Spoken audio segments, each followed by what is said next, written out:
ஆள் என்ற ஓர் வார்த்தை உண்டானதே.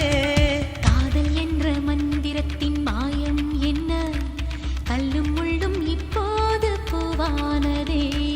வானவில்லின் துண்டொன்று மண்ணில் வந்து யாருக்கும் சொல்லாமல் பெண்ணானதே. தென்மேற்கு பருவக்காற்று தேன்